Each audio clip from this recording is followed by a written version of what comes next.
Ladies and gentlemen, boys and girls, welcome back to the Mixed Martial Arts channel. We are here today for a prediction video, and we are here to make our predictions for UFC Mexico City, Brandon Moreno versus Steve Erceg. So we're going to get straight into it. I'm going to start with the main event and make my way down the card. Please give me some slack on the lower fights on the end of the card, but today we're just going to do some of the top fights, less of the prelims, just because there's some lesser names on there that I'm not the most knowledgeable on. But believe me, I've got a lot to say about the top 4, 5, whatever it is, fights on this card. So check the chapters down below to find whatever fight you are specifically looking for the prediction of. You'll be able to skip straight to it and get straight into the nitty gritty of whatever kind of beans you are looking to get knowledge on. So thank you guys for joining me today. I hope you do enjoy, and let's jump straight into it with the main event of Brandon Moreno versus Steve Erceg.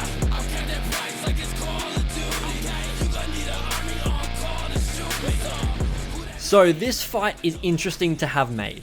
It's really weird that, obviously I know it happened on short notice, but it's really weird that Steve Erceg has just lost to the champ, been given Kayo of France, got knocked out by him, and then been given a fight above Kayo of France in the rankings in Brandon Moreno. Strange matchmaking, but when it comes to short notice replacements, that is kind of how it goes. I know this is not necessarily the most replacement, like, emergency style fight. Like, I know that Erceg was meant to be fighting Asio Almabayev, and instead Manuel Cap got matched with Asio Almabayev, and Erceg has never matched with Moreno. They probably could have done Cap versus Moreno and Erceg versus Almabayev, but that's okay. It is what it is. We're here now. So I have two sides to this prediction, okay? One of them is the prediction, and that's going to be what I go with. I am predicting Brandon Moreno to win, but God, do I want Steve Erceg to get it done. And do I see a path to victory for him? Yes, I do indeed. But for my pick of what I'm most confident in to happen, I am going to pick Brandon Moreno, probably by a decision, purely because of the fact that I believe Erceg has the edge in striking. However, with the short notice aspect of this fight and it being at elevation in Mexico City, where you're going to get fucking exhausted bloody quickly too, I'm really worried for Steve Erceg in this matchup. He didn't take this fight on ridiculously short notice, okay? As far as short notice fights go, this is pretty good. I think he got at least 5 or 6 weeks, could even be about 7 weeks, but that is still relatively not good for a normal fight, let alone at altitude where you really want to get up there and be training at a somewhat similar altitude in wherever you're from, to be acclimated to being that exhausted from the thin air up there, etc., etc. I hope Steve Erceg has had a chance to get up to elevation somewhere, maybe even in Mexico City, for at least like 2 weeks. Okay, like I said, he has had about 5, 6 weeks of notice for this fight at the very least. He should have had plenty of time to get up there for at least 2 or 3 weeks of training at elevation. So I'm hoping for a minimum of 2 weeks of training at elevation for Steve Erceg. Maybe that will at least stop him from getting finished in the 4th and 5th round if he is to gas out due to the lack of preparation for fighting at elevation. However, if I'm going to talk about my method of victory for Steve Erceg if he is to win, I think it has to be by a knockout. That's why I'm less confident in Erceg to win. If he did have full camp and altitude preparation, I would really be considering picking Steve Erceg for this fight. I think Brandon Moreno is such a fucking tricky customer, but I got so much faith in Steve Erceg, man. And I am still of the opinion, hate me for it if you want to, but to me, that's how I saw it, and that's how I still see it to this day. I believe Steve Erceg beat Alejandro Pantoja at UFC 301. I do. 3 rounds to 2. That was just my opinion, obviously, but it's a very close fight regardless, so you can't be too mad and call it a crazy robbery. But this guy went toe-to-toe with the champ, just like Brandon Moreno did in their most recent fight at UFC 290 when Pantoja stole the belt off of Moreno. Now, in terms of Moreno and Erceg's style matchups together, like I said, I think the striking is where Erceg will have the edge. He's just a bit more slick and powerful. Moreno kind of relies a bit more on like winging massive overhands and stuff like that, but not entirely. He's still pretty technical at times when he wants to be. But that's not going to be why I picked Moreno to win. Honestly, my biggest worry for this is Steve Erceg has great takedown defense, and we saw that in the Pantoja fight. He is very, very solid at forcing you to stay on the feet with him, okay? Pantoja's one of the best in the game when it comes to just, I don't give a fuck how good you are, I'm getting on top of you. And even if it absolutely kills me and drives me to complete exhaustion, I will get on top of you. And even against Erceg at times, Pantoja still managed to get on top of him, okay? But Erceg is very good at takedown defense, manages to get up a lot really well. I believe he can do that against Moreno. However, my worry is we haven't seen him tested against a high-level grappler in the UFC, maybe even at all, if we're going to talk about his regional career as well. He did well against Pantoja, but Pantoja's grappling is very unique. I feel like Pantoja relies a lot on either, I'm going to get your back and I'm going to fucking stay there, or I'm going to wet blanket you. I'm going to get on top of you and just all my weight is dispersed across your body from top position, and you got to fight your way out of that. And Erceg did decent in those scenarios. He showed that he's got good capability of escaping those types of grappling sequences. Moreno does not have that style of grappling at all. He will certainly go for your back. That's not out of the wheelhouse of Moreno to whip out of his arsenal. But that lay and pray kind of method that Pantoja doesn't rely on, I'm not going to say that, but uses in his fights and has had effective, has used effectively previously.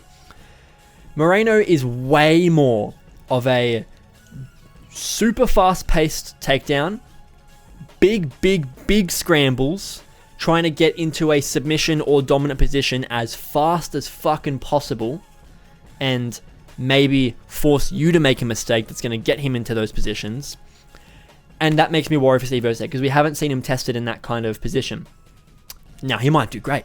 And if he does, I'll be fucking impressed, and I will be cheering for the fucking heavens if that is how this fight goes and Steve Erceg actually has comparable takedown and grappling defense against Moreno as he did against Pantoja. I will be so elated at that if that is the way it goes, but I'm not going to predict that to be the way it goes, purely because it hasn't been proven to be something that Erceg is good at. So my worry is Moreno could certainly beat Erceg on the feet as well. He could. I would give the edge to Erceg, but again, Moreno's really good. He throws kind of sloppy stuff that is a bit of like a DDP style, where even though it's sloppy, that doesn't mean it's bad, or that it's not going to land, or that you're going to see it coming. You know what I mean? It might look retarded, but it's certainly still going to hurt when he clips the fuck out of you. Like DDP. He might look like a fucking idiot windmilling punches at you, but God, if he hits you, you're fucked. Like, that's going to hurt real bad. So Moreno's striking certainly could keep up with Erceg's, but my biggest problem is that he might make Erceg more worried about the grappling if he manages to put it into effect in the early rounds, which might then lead to Moreno beating Erceg on the feet in the later rounds. And that would be smart for Moreno, because then he won't have to gas himself out. Even though I think he can go 5 rounds really hard with an Erceg on short notice, he's going to have the edge there. It would probably be somewhat smart from Moreno to utilize getting that fear of takedowns and grappling into Erceg's mind early in the fight, so that he has to fight somewhat timid on the feet for the rest of the fight, and might not manage to put a couple of rounds under his belt with good striking and takedown defense by the time he gets tired. So I worry that will be a weapon for Moreno.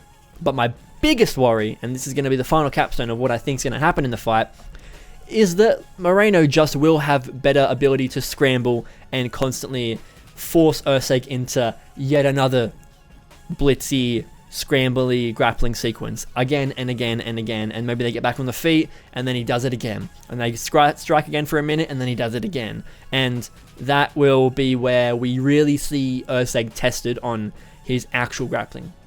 Because in the Pantoja fight, we essentially just saw takedown defense and back take defense. Like I said, that's what Pantoja's good at. But I'm worried for Moreno, rolling to try and jump into full mount. He's trying to get on top of you and whip up some kind of really, really awkward submission. Not that that's something that Moreno does a shit ton in his career per se. He has, but I'm more worried that he's going to use that to get dominant positions and then to just use that as a way to get rounds under his belt. by forcing Erceg into an area that he's just not going to be able to keep up with Moreno in, and that's going to be scrambly grappling sequences. So my pick here is going to be for Brandon Moreno to win this fight by decision. It could be by a submission, maybe, if he is to really tire Erceg out after the third round. I'll be very impressed if Moreno manages to finish Erceg early. That will certainly shock me. And I will probably be really sad for Erceg's career, because then he will go from beating Pantoja and then getting robbed of the decision, not robbery, but you know what I mean. I think he won. It was a very close fight. To then getting knocked out in the first round by Kayo France, to then getting finished by Brandon Moreno right off the back of that in early rounds of the fight. So I hope that's not what's going to happen. If we want to talk statistics, they're pretty close. There's only 1 inch in height advantage for Erceg, but Moreno has 1.5 inches in reach advantage. Moreno's 2 years older than him. That's about it. Like, they're pretty much almost really identical fighters in terms of size. Moreno's a bit more wide. Erceg's a bit longer, like in his height, and a bit thinner. But I don't know if that's going to play into it all that much. My biggest worry is going to be that grappling from Moreno. I really just don't know if we've seen... well, we haven't, but I really don't know if we're going to see Erceg show a new part of his game, where he now proves that not only can he strike really well and knock you out, not only can he defend your takedowns and do well in that department, but now he's also going to be able to survive scrambles and submission attempts and use his fight IQ to get into good position, maybe even like attain a top position over Brandon Moreno in some instances. Like, I don't see it happening. I'd love to see it happen, but because I don't see it happening, that's my biggest worry, is that Moreno will be able to do that and Erceg won't have a response for it. So I'm going to pick Brandon Moreno. I don't think he's going to destroy Erceg if it is going to be by decision. I feel like Erceg will get at least a round, obviously. Maybe 2, though.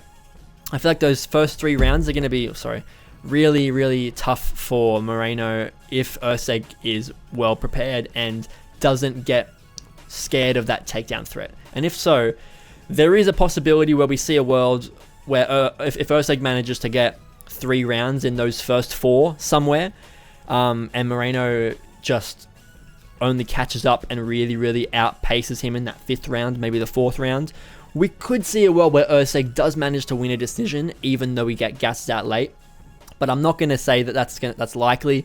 I'm going to go ahead and say it's probably most likely that Erceg gets 1 or 2 rounds in the first 3, and Moreno's going to win 1 or 2 of those first 3 rounds, and then the 4th and 5th, and take it to either a 49-46, but more likely a 48-47 unanimous decision win. Okay, up next, we have Manuel Torres versus Drew Dober. Now, I'm going to call this the people's main event.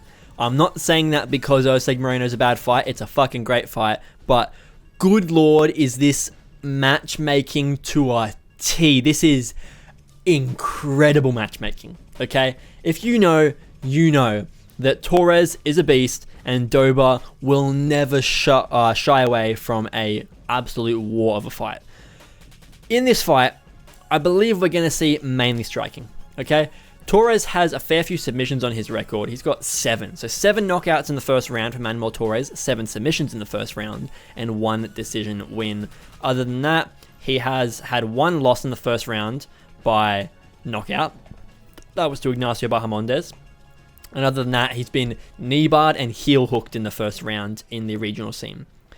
So he got caught in 2 kind of, not bullshit, I'm not going to call them, but you know what it is when a guy has 1 loss in his record and it's a heel hook, or a knee bar. That's like some jiu-jitsu guy just absolutely ripped his way into a fucking grappling sequence where he got a hold of a limb and just said, I'm cranking on this, and before you even know it, it's over. And especially when you see those happening early in the first round, that's when you're like, yeah, that just, sometimes you get unlucky and that shit happens, especially when you're a bit more inexperienced. The heel hook happened at 59 seconds in the first round, so yeah, he just jumped on his leg and ripped it apart, or tried to rip it apart, and forced Torres to tap in that one. And then the next loss, the knee bar, was 1:23 into the first round. So as far as, it kind of just goes that way, to be honest, when guys come up against a grappler that they're not prepared for, and they're gonna go for legs. You know, when you're gonna go for a heel hook or a leg lock or a knee bar, whatever it is, that kind of. Tom Aspinall has a loss by heel hook on his record. It just, some guys just get caught in that shit early in their career, and I will admit this isn't that early in Manuel Torres' career. This is 2018 and 2019, both within the same calendar year. Those two losses happened, but then he won 2 more fights by a first round finish, and then he got on the Contender Series after that, and then he won his first 3 UFC fights all by first round finish. Then he lost to Ignacio Bahamondes by first round finish as well. So we don't see Manuel Torres outside the first round ever. Really. The last time it happened was in 2018 when he went to a split decision by the looks of it. So I'm really not going to predict this fight to go long. Drew Dober, however. So Manuel Torres is 30 years old. He's young. And he's 5'10 and 73 inches of reach. Pretty decent but standard height for a lightweight. And 73 inches of reach is actually pretty good. That's 3-inch positive reach. If we go to Drew Dober, he's 5'8". Decently short for a lightweight, not too bad, but pretty short, and 70 inches of reach. So he's got positive reach, but he's still 2 inches shorter and 3 inches less reach. He's 36 years old, though. I'm going to say that's the biggest part that I'm going to point out, and he's got 14 losses on his record, obviously, but I'm not going to act like the number itself matters. It's more the performances. He hasn't fought since the Drew Dober, the Gene Silva fight last year, so that's pretty interesting. He lost to Matt Favola, came out and beat the fuck out of Ricky Glenn, and then had that fight with Moicano, where Moicano just took him to a pretty grapple-heavy decision where he just kind of outworked him. And then Gene Silva went to absolute war with Drew Dober on short notice, upper weight class. Dober did okay in that fight, but ultimately got pretty fucking battered. He was pissing blood all out of his face like there's no tomorrow. That's just kind of how it goes sometimes, especially when you're fighting Gene Silva. But Manuel Torres, being that nasty first-round finisher kind of fighter, I do worry. I really do worry that Dober's not going to make it out. I'm not going to predict it by first round finish, as stupid as that may sound. I feel like we may see a bit more of a measured Manuel Torres here, coming off his first loss in the UFC and having it be by a brutal knockout because he just was overextending himself, getting way too aggressive in the striking. I feel like we're going to see a bit more of a measured fighter from him. And Drew Dober, having had such a long break, I think maybe will take the first round to chill a little bit. Possibly not. You know, it's not like he hasn't had first round finishes before. He's had plenty of them. And first round losses as well, I'll point out. But I'm going to go ahead and say it's probably going to be in the second round. I feel like Torres is going to have the striking edge. Dober's definitely good, but I'm going to give Torres the striking edge. And I kind of want to give Torres the grappling edge as well, just because Torres has many submissions on his record. Dober does not. Dober has he's got 9 submissions, but if we're talking UFC, he's got 1. And he's got 9 knockouts in the UFC. So he's got 11 knockouts and 9 submissions. One of those submissions was in the UFC, and 9 of those knockouts were in the UFC. Whereas he's been subbed 4 times in the UFC, knocked out twice, and had 4 decision losses. So I'm going to edge that Manuel Torres maybe beats the shit out of Drew Dober in the first round, doesn't quite finish him. Going into the second round, hurts Drew Dober really badly, maybe drops him, follows him to the ground, and finishes him either with ground and pound, which is possible, or Dober being pretty decent and having his wits about himself is going to be kind of hard to finish, and Torres is going to chase him down with a submission and look to submit him in the second round, maybe with a rear naked choke of some sort. That's going to be what I think happens. It's going to be an absolute war. This is probably going to be the one. Even though the main event is great, if I was to tell anyone one fight you definitely have to watch on this card tomorrow, it would be that fight. It definitely would. There's a lot of big fights on this card. I say a lot. A few. Enough for a fight night especially. That's the one that I would say you better fucking watch that fight, because you'll be sad that you didn't watch it if you see the result and go back and watch it later and go, damn, I wish I was live for this, because that's how you'll feel, because it's going to be fucking incredible. But I'm going to go ahead and pick Manuel Torres by a round 2 submission, maybe ground and pound, over Drew Dober. Okay, next up we have Joe Bodybags Pyfer versus Kelvin Gas Station Food Gastelum. Kelvin, man, he's young, okay? Kelvin's only 33. He's not that fucking old at all, really. but he's 5'9" with 71.5 inches of reach. So he's 69 inches tall with 2.5 inches positive reach. Not the worst reach, but you're 5'9", and you're fighting at middleweight, dog. Fucking middleweight, okay? Just went to a decision with D-Rod, Daniel Rodriguez, in your last fight. Not great. You should be finishing those guys. Before that, he got fucked up by Sean Brady. So he's decided to move back up to middleweight. And he fought D-Rod at middleweight as well, which is weird because D-Rod's a welterweight. But that fight happened at middleweight for some reason. He beat Chris Curtis only just over a year ago as well. 2 years ago, actually. That's not too bad either to have that, but he did lose to Cannonier and Whitaker right before that. Yeah, he went on a rough run, lost to Izzy, then Till, then Hermanson, beat Ian Heinich, and then lost to Whitaker, lost to Cannonier, beat Curtis, decided to move back down to 170. I thought he missed weight for this fight, but I guess not. Maybe he had a fight cancelled for missing weight, actually, is probably what I'm thinking of, right? No. I swear Gastelum missed weight for a fight recently. Am I crazy? I guess I'm crazy. He didn't miss weight for one of his most recent fights. Sure. Don't mind me.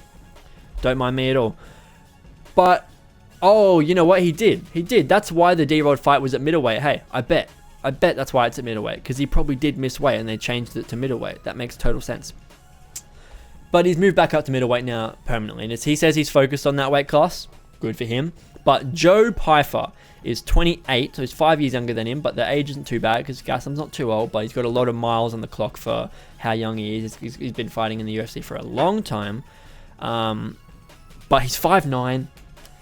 Pyfer's 6'2", with 75 inches of reach, so he's got a 5-inch height advantage with a 3.5-inch reach advantage, okay? I don't love that at all. And Pyfer is not a small middleweight.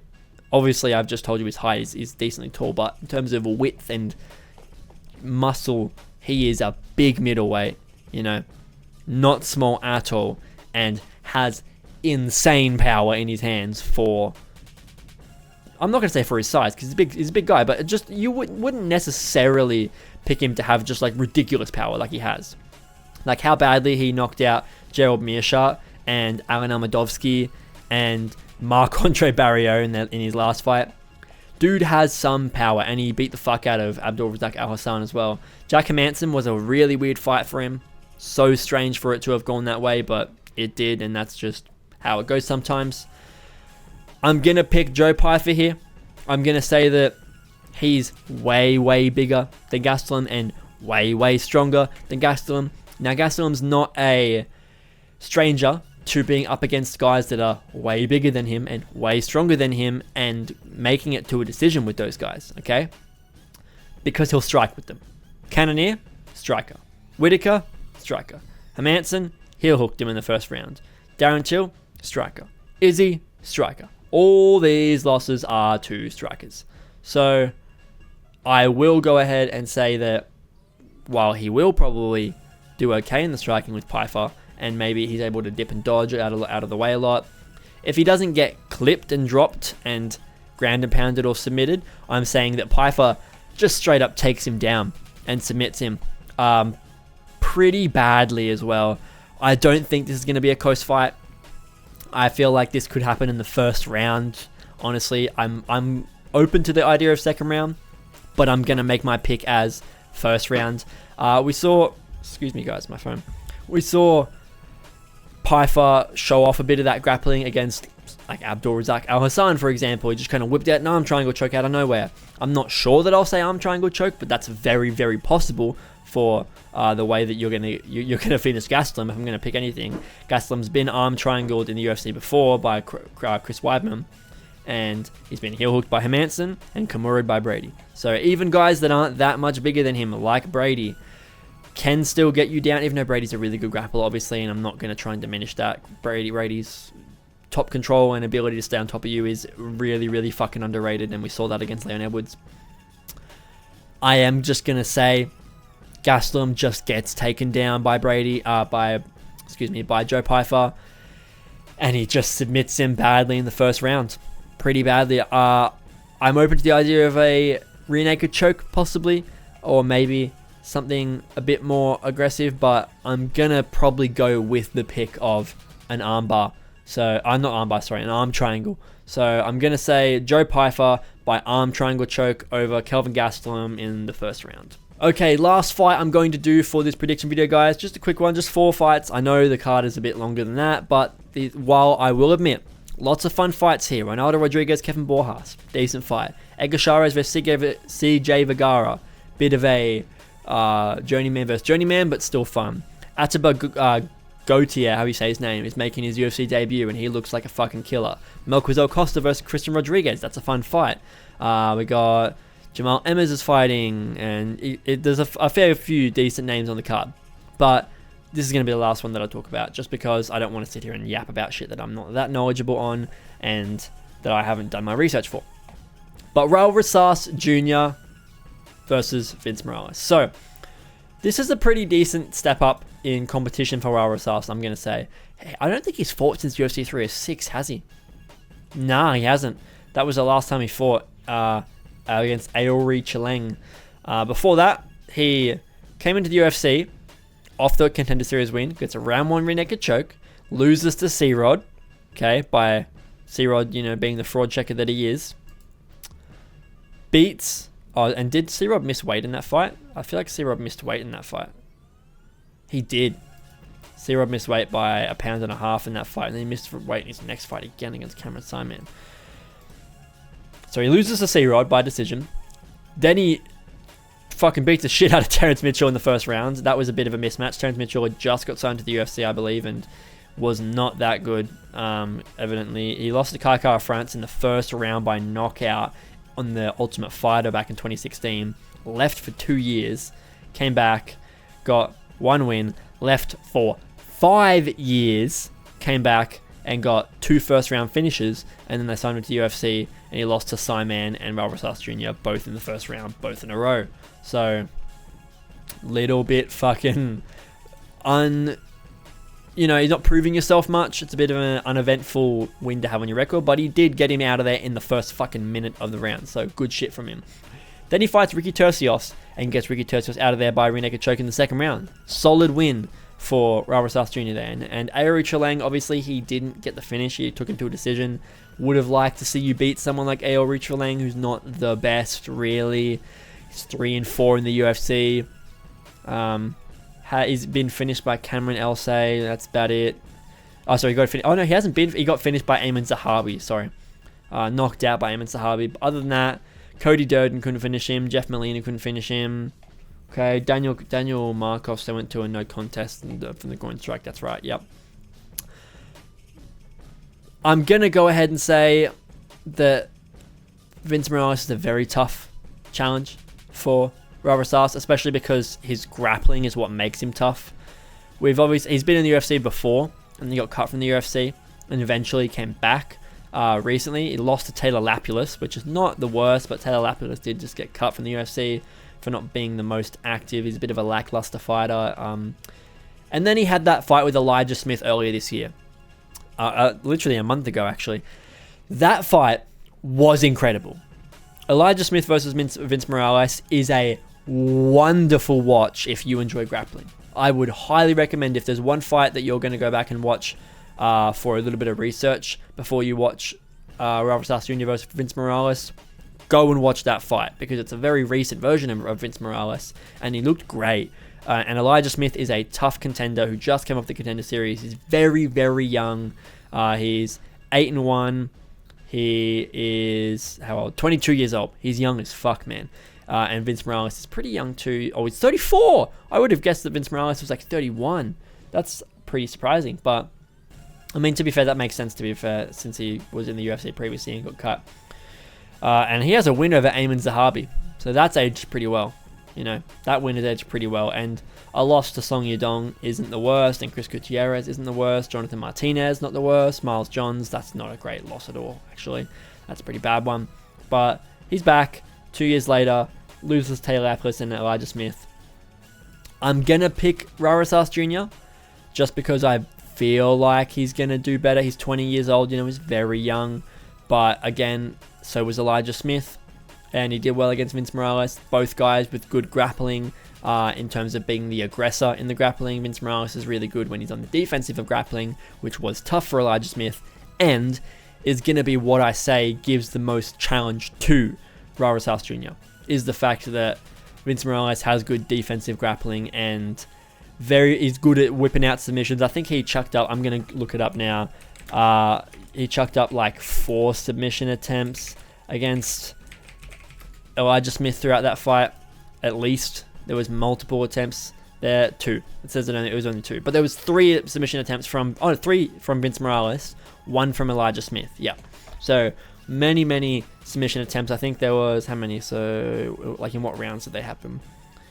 2 submission attempts in round 2 from Vince Morales, where he got 2 minutes of control time, and then he got a minute of control time in the 3rd round and threw up another submission attempt. So he got outstruck in almost every round. He went even on strikes in the 1st round. In the 2nd round was very grappling heavy. 4 minutes of control time between the 2 of them, with 4 takedowns attempted, 3 landed between the 2 of them. Literally a total of 5 significant strikes landed total by both of them. So it's very much a grappling heavy round, that one.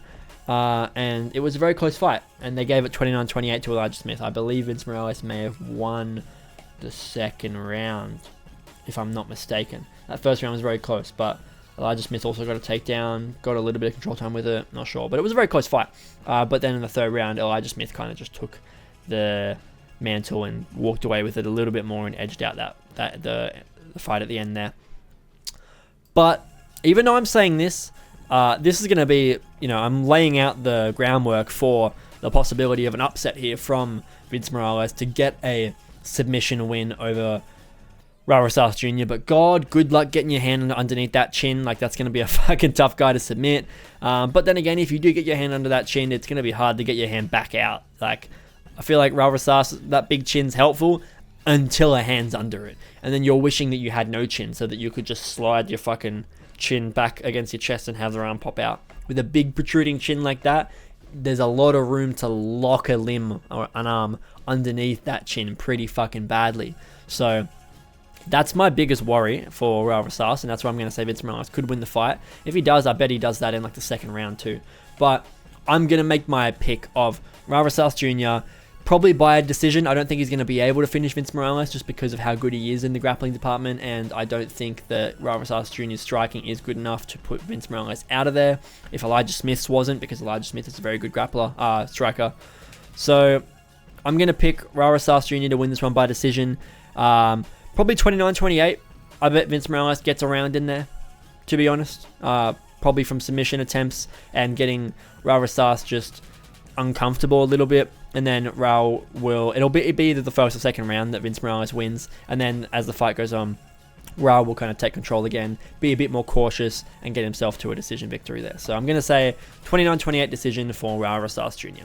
And that is going to be the end of today's prediction video, guys. Just like I said, much shorter one. Just want to talk about the main top fights, even though I'm not confident talking about a lot of the lower guys because some of them I just have only seen a fight or 2 of. I wanted to still make a prediction video because these top 4 fights are really fucking good on this card, and I wasn't going to miss out on the opportunity to discuss them. I will quickly go through and just name a couple of fights that I'm going to give guesses on, that I'm still picking guys in that fight. I just don't have a lot to talk about to discuss it. I'm going to say Ronaldo Rodriguez beats Kevin Borjas. He's pretty good contender and he looks good. He looked good in the O'Day Osborne fight. I think he lost the O'Day Osborne fight in my opinion, but he did look good in it and he showed a lot of talent, and I've got a lot of... I think he shows a lot of promise, and he's taller than Borjas, but he's got less reach. He's got a negative reach, actually. That's not great, but I think he's got the ability to do it, so I'm going to say that he probably gets that one done. Edgar Chairez versus Sergey Vergara. That's like such a pick'em fight for me. CJ Vergara is the underdog and Chairez is the favorite. It makes sense because Chairez is the one with the finishing ability and CJ Vergara is the guy that gets finished all the time, but they've both got a lot of losses in their record. They both kind of have random wins and random losses as well. Chairez is probably the one that loses to the better opponents. Like Chairez's losses are to Joshua Van, Tatsuro Taira, Clayton Carpenter. So he lost to Jesus Aguilar early in his career as well. So those are some pretty good losses to have on your record, to be completely fucking honest. But CJ Vergara has got Ramzan Tamarov, Asriel Mabayev, Tatsuro Taira, and O'Day Osborne. and Jonathan Martinez. Really? Like that Jonathan Martinez? Whoa, okay. Really early in his career in the regional scenes. They both got losses to really good people. Like really good people. All of those losses are very good fighters. So I'm going to say that even though it's a very close fight, who's good that Shirez has beat, that Vergara's beat? That they've both beaten Daniel Lacerda. That's it, like in terms of on CJ Vergara's record. But Shirez has beaten Lacerda, and that's it as well. That's it. Like they've both only really beaten Daniel Lacerda in terms of a name recently. It's a bit iffy, you know. Shirez is 1-2-0 and 1 in the UFC, 2 losses and 1 no contest and 1 win. That's kind of shit. And Vergara is 3-4 in the UFC. So it's a very. I'm kind of surprised that the odds are that far apart. It's -265 to +210 in favor of Shirez, but I probably am going to pick Shirez, but I'm surprised that the odds are that far in his favor.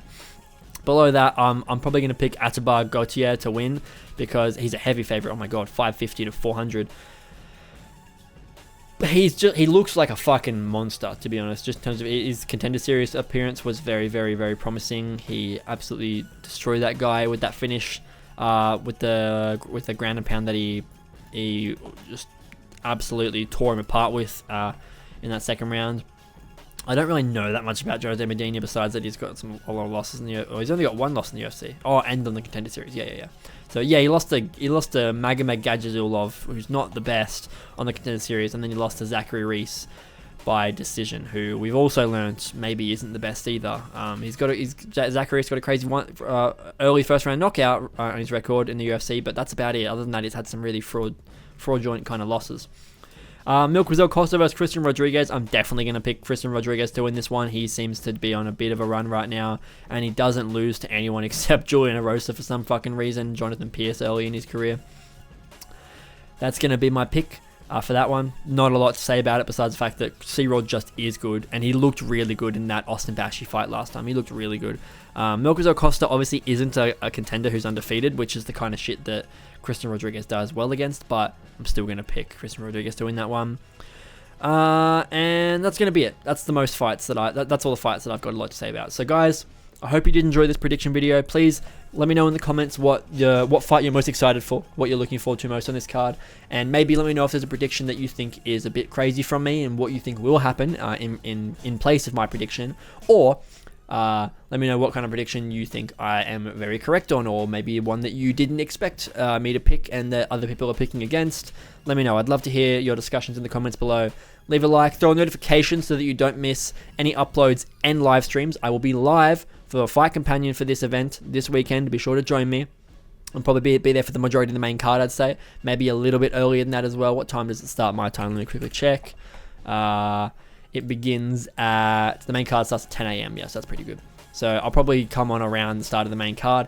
I'd love to have you guys there. It would be good to watch them fights live, and you can join in chat, give some discussion and some input that maybe I will take into consideration when making my breakdown video after the event, as well as you might get to be in the reaction video that might get posted from any cool kind of performance that happens in the night. So please let me know what you guys thought of the video in the comments below. Turn on those notifications. Thank you for watching. I hope you did enjoy. And I'll see you guys all in the next Mixed Martial Arts video. Goodbye.